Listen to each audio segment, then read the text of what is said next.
How to make homemade honey lotion or homemade honey and propolis lotion. Thank you for joining me today at Family Guide to Herbs Online School. I'm Carolyn Gibson, family herbalist, organic farmer, massage therapist, and I will be your instructor and guide today. Now the equipment you need for lotion making. Now lotion making is a little more complicated than all the other products we have made, but it's just a matter of getting everything organized. Now you're going to need a quart or pint canning jar to use as your mixing jar. See, I marked it mixing jar. This is a small recipe, so we're using a pint. If you were doing the large recipe, you would need a quart jar. Now I've got two Pyrex glass or heat-proof measuring cups. Now I've marked them oil phase and water phase. Now you could also use like the canning jars with the handles. Now I'm using a large skillet. Now a trivet helps. If you don't have a trivet, that's okay. And I'm using like a trivet like this that I'm going to put in there. Or you could even use a steaming rack. Now I used to make them without the trivet, and one time I had a problem with one of the jars cracking inside my skillet. So now I try to use a trivet. If you don't have it, you might not ever run to that issue. Now you need a spatula or long handled spoons. You need two of them.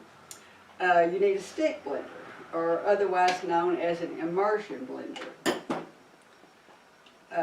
You need scales to weigh with. You need a thermometer. You need a small funnel that will fit in your lotion container. You need a towel, then lots of paper towels, and a trash can standing by.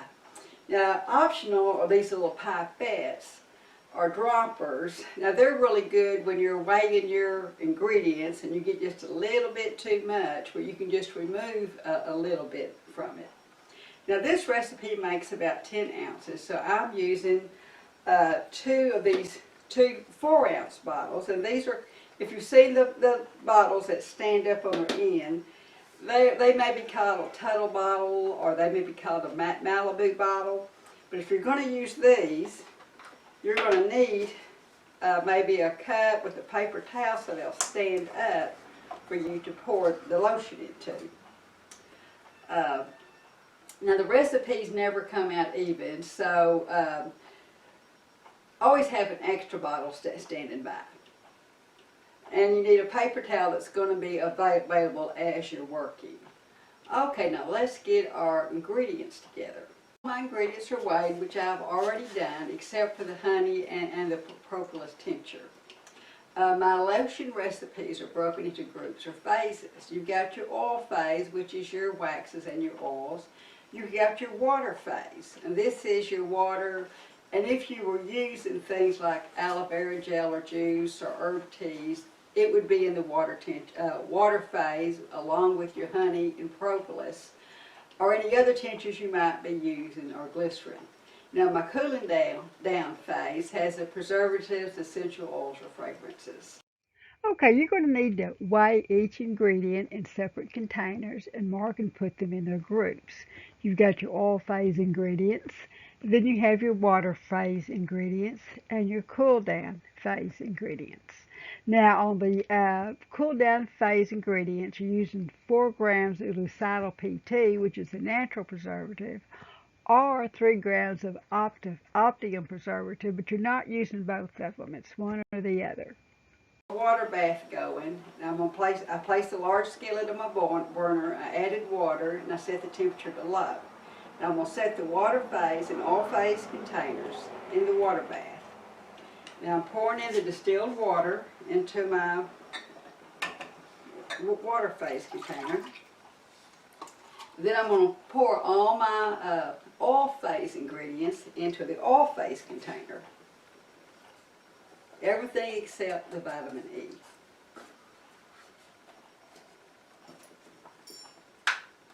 Just a matter of letting all of these melt and heat up. Now I'm going to stir this occasionally just to keep it going along. And this may take 10 minutes for this to all melt if you've got your heat down low enough. while these waxing oils are melting, I've kept an eye on my water temperature, and it is between 100 and 110. Now I'm going to pour in my honey and my propolis tincture. Now for this recipe, I'm using half a teaspoon of honey.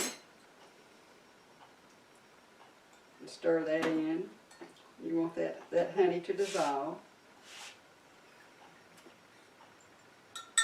And then I'm stirring in a teaspoon of my propolis tincture.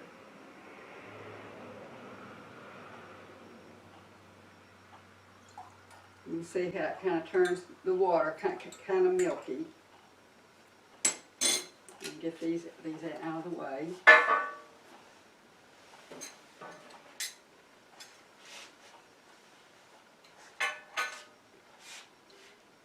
I'm going to get this out of the way. Now that my waxes and oils have melted, I'm also going to add the vitamin E that I set aside over here.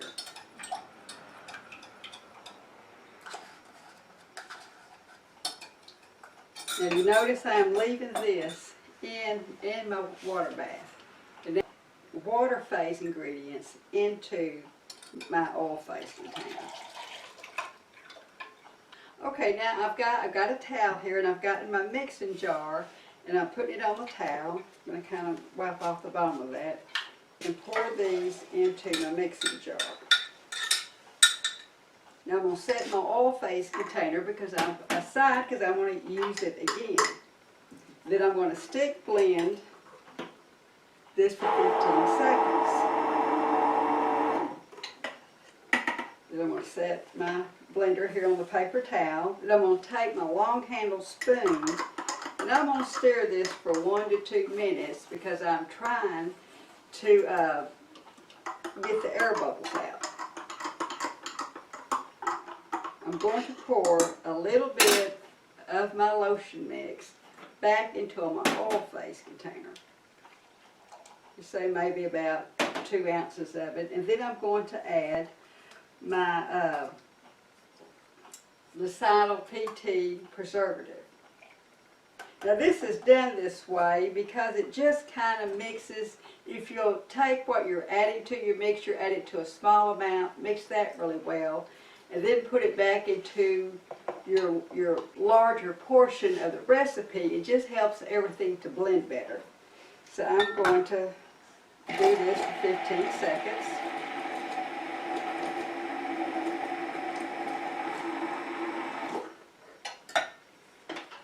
And I'm going to pour it back into my mixing jar. I'm going to stir this for 1 to 2 minutes to get all the air bubbles out. I'm going to repeat the process for my essential oils. I'm going to pour a little bit back into my oil phase container. Add my essential oils.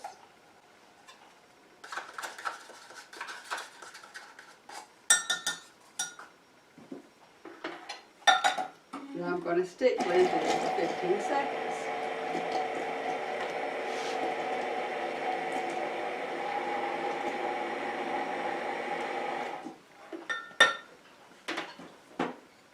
Pour this back into my mixing container.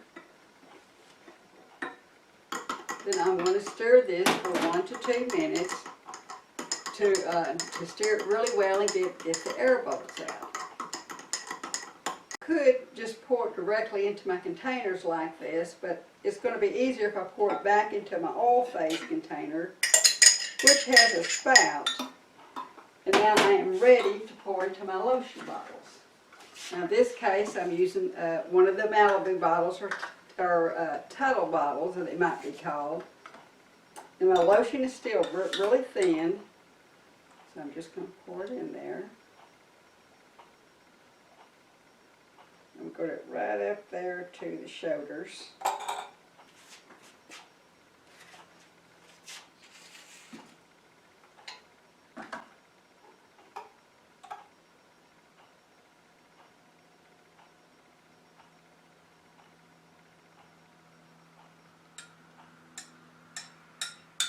This actually came out pretty evenly. A lot of times you may have to have a second small container. And now I'm just going to let these set until they completely cool off. They'll thicken as they're in the bottle.